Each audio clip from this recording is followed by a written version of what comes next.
Mogoče se ne zavedate, ampak v svojem življenju se vsak dan srečujemo z Newtonovimi zakoni.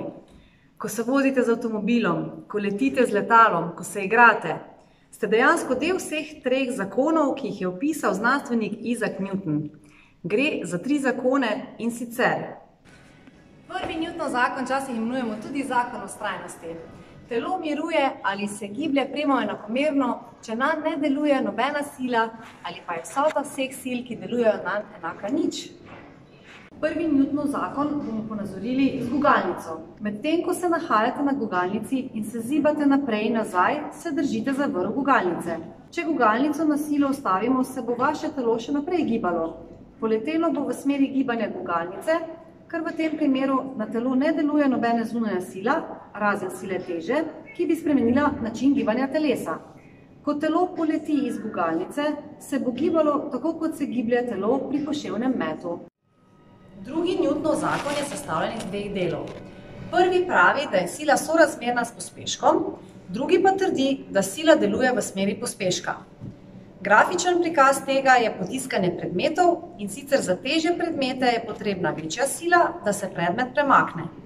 Za prikaz drugega Newtonovega zakona pa potrebujemo 2 knjigi, in sicer naj bo ena večja, ena manjša, vrvico in 2 enaki steklenici. Morda veste, katera knjiga bo hitreje padla na tla? No pa poglejmo.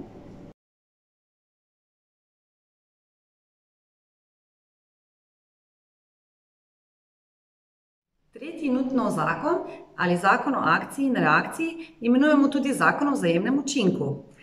Če prvo telo deluje na drugo telo z neko silo, potem tudi drugo telo deluje na prvo z nasprotno enako silo. Za prikaz tretjega Newtonovega zakona potrebujemo prazno plastenko, balon, slamico in olfanož.